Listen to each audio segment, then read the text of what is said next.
ছায়ার নিচে বসে থাকার আল্লাহ সুবহানাল্লাহু ওয়া তাআলা যে তৌফিক দান করলেন, আমরা আজকে এই ধর্ম সভা পাইয়ে আমরা খুশি না বেজার গো? আরো জোরে বলা যাব না?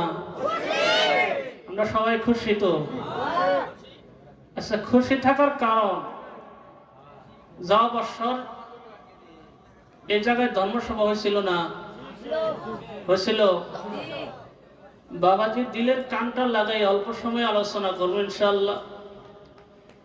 আজকের রাত্রের জন্য এই প্যান্ডেলটা থাকবে, 1 বছরের জন্য এটা বিদায় হয়ে যাবে। এই রাতটার পরে কিছু সময় বক্তব্য শেষ হওয়ার পরে ইনুকার খেলা খতম। কি কথা ঠিক কিনা?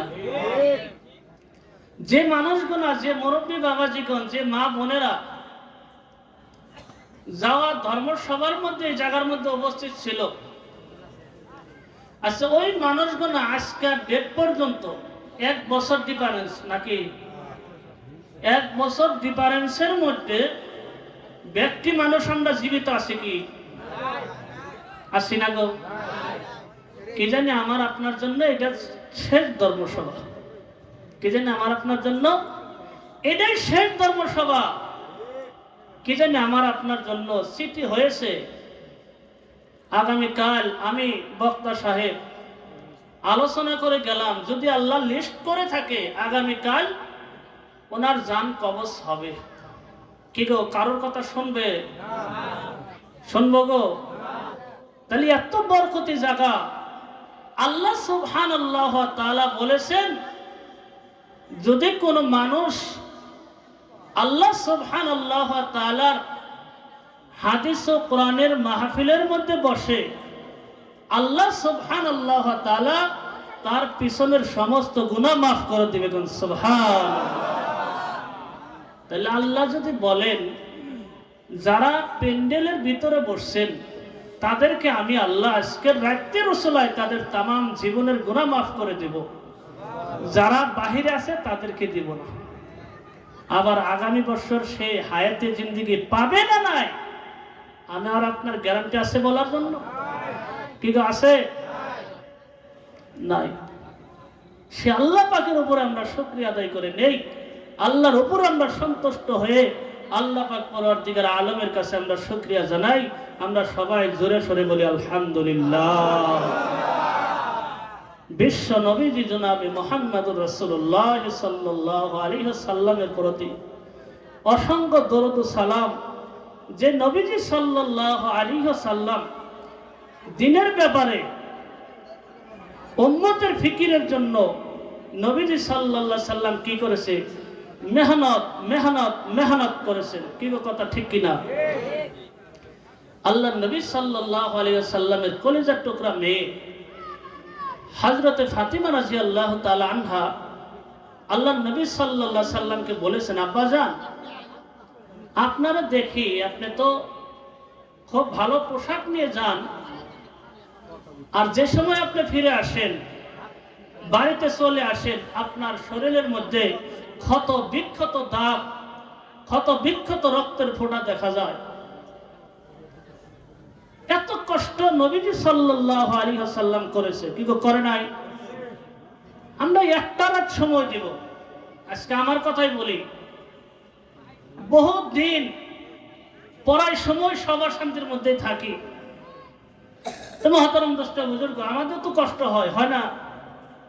আর আপনাদের জন্য একটা রাত, সে নবীজির উপর আমরা দরুদ পড়ি নেই, আমরা সবাই বলি সাল্লাল্লাহু আলাইহি ওয়াসাল্লাম।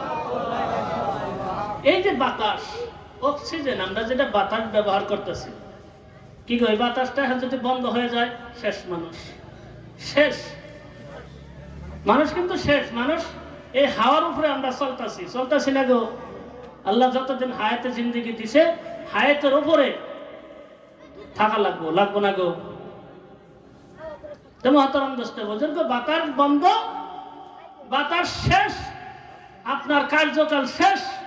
একটা সময় আপনার বাড়ির মধ্যে আপনার যে 10 বিঘা মাটির নামের মধ্যে পাট্টা ছিল, দলিলের মধ্যে যে বাবার নাম ছিল, আস্তে আস্তে আস্তে আস্তে বাবার নামটা দলিলের থেকে কাটা যাব না গো? আচ্ছা, যাব না? জোরে বলেন। না যাব, তাহলে আমার আপনার কি মহব্বত, এত মহব্বত আজকে ইন্তেকাল হয়ে যায়। একজন মানুষও বলবে না, একটা ছেলেও বলবে না আমার আব্বাজানকে একটা রাত একটা দিন এখানে রেখে দেন, কারণ আমার আব্বাজানকে আমি অন্তর ভরে দেখবো। কি গো, দেখবো না কেউ? কি বলবে? যে তো মানুষ আসবে তারা কি বলবে? আমার আব্বার জন্য, আমার চাচার জন্য মেহেরবানি করে জানাজারে ডেটটা করে দাও। কি গো, কথা ঠিক কিনা? কি গো, কথা আপনাদের বিশ্বাস হইতেছে না? নাই। আমার বন্ধুগণ, একটা সময় বাংলাদেশের ভিতরে এমন একটা সময় এসে গেল, একজন মানুষের বন্ধু অক্সিজেনের প্রয়োজন পড়ে গেল। বাংলাদেশ ভর পর্যন্ত ঘোরাফেরা করতেছে, কোন জায়গায় অক্সিজেন পায় না। এরই মধ্যে অক্সিজেন নিতে হবে, অক্সিজেনের প্রয়োজন। ইন্ডিয়ার মধ্যে চলে আসলেন, আর ইন্ডিয়ানের মধ্যে যে সময় চলে আসলো রে বাবা, তৎক্ষণাৎ অক্সিজেন যে জায়গায় নিতে হয় সেই ডক্টরখানার ভিতরে ভর্তি করে দিলে। আমার কথা আপনারা বুঝতেছেন? বোঝা যায় তো না? আমার বন্ধুগণ, অক্সিজেন নিতেছে, অক্সিজেন শুরু হলো। অক্সিজেন না থাকলে তো মানুষ বাঁচতে পারে না। এই মানুষটা অক্সিজেন নিতেছে, অক্সিজেন নিতে নিতে বাবারে, অক্সিজেন নেওয়ার ভেতরে 48 ঘন্টা সময় গেল। কত ঘন্টা? 48 ঘন্টা সময় গেল। 48 ঘন্টা অক্সিজেন নিতে হলো। তার পরিবারের লোকেরা বলছেন, 48 ঘন্টার পরে জিজ্ঞাসা করছে, ডক্টর কত টাকা বিল হয়েছে? বিল ছাড়া যাবার দিব? অক্সিজেন দিছি, জান যাব কি? আমার বন্ধুগণ, যারা রিসিপশন রিসিভ করে তারা বললেন, এই রোগীর জন্য বাবারে 48 ঘন্টায় আপনার বাবার জন্য, আপনার চাচার জন্য আর 40,000 টাকা দিতে হবে। কতটি? যে মানুষটা অক্সিজেন নিল, এত ভাবে চিৎকার করতেছে রে বাবা,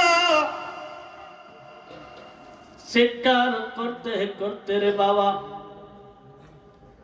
ডক্টর গুলা একত্রিত হয়ে বলে, আপনার কি টাকা পয়সা নাই? সবাইকে বলতেছে টাকা পয়সা সবই আছে, আমি একজন চাকরিয়াল মানুষ, আমি চাকরি করি, কিন্তু আমি আফসোস করতেছি, এই জন্য আমার কান্না আসতেছে রে বন্ধু। আজকে এতটা বছর পর্যন্ত, 60 থেকে 70 বছর পর্যন্ত আল্লাহ যে আমাদেরকে অক্সিজেন দিল, আল্লাহ অক্সিজেন দেওয়ার ভিতরে একটা টাকাও আল্লাহ নেয় নাই। একটা টাকাও নেয় নাই রে বন্ধু। এই তো দুনিয়ার জীবন রে বাবা। আজকে ধর্মসভা আফসোস লাগে রে বাবা, ধর্মসভার মধ্যে দলের পাড়াপাড়ি